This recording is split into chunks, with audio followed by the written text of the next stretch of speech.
Where do you think Bill Belichick lies in the pantheon of great coaches? Bill Belichick, I think, stands alone as far as greatness. He's right there with any coach of any sport. I think he's the greatest coach of all time. In any sport? In any sport. All right, Tommy, you got it. 8 seconds now. No penalty, no penalties. We need another good week of practice. We need to keep getting better. There's a lot we can do better. It's trusting each other and everybody doing their job. I think one of the secrets to his success is the fact that each year he starts out 0-0. He has no rearview mirror. He is completely consumed with what that team is trying to accomplish. And then he benefits from continuity. Let's go put together a drive, fellas.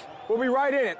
But then he also gets Brady and the guys who've been on championship teams to help teach his culture and that continuity.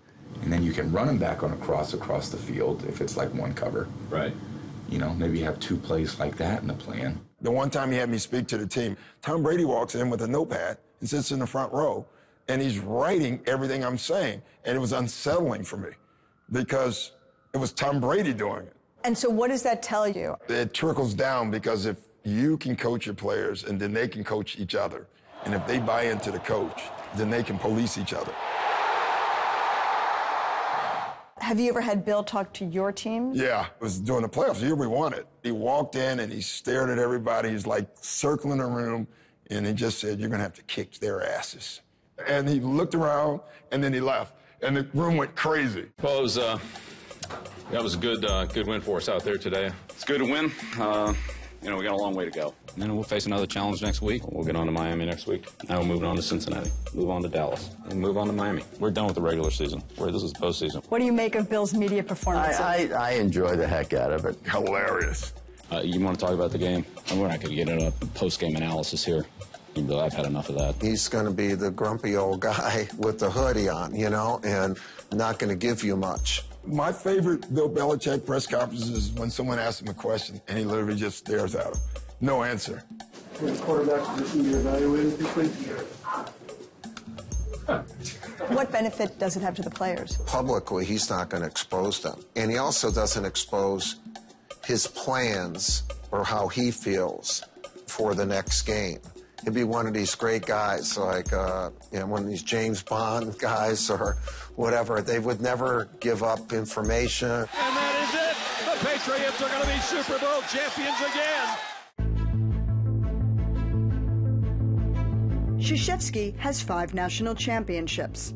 Belichick is trying to become the first to win 6 Super Bowls. What are the defining qualities that lead to that kind of consistency? People say, well, what more do you have to win? I have to win with my next team. Otherwise, I shouldn't be in it. My goal is to win a national championship. Everybody wants to win. Not as many people want to prepare to win at the level you need to prepare to win championships. It's a whole nother level. That's what Bill has done.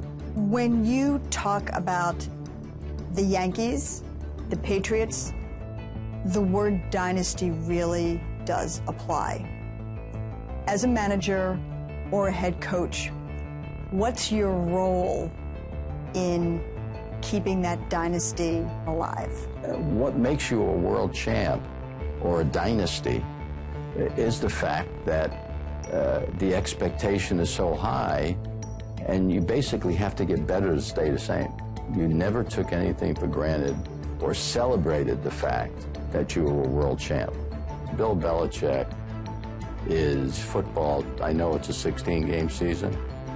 He's 12 months a year. He's always going to find a way to beat you.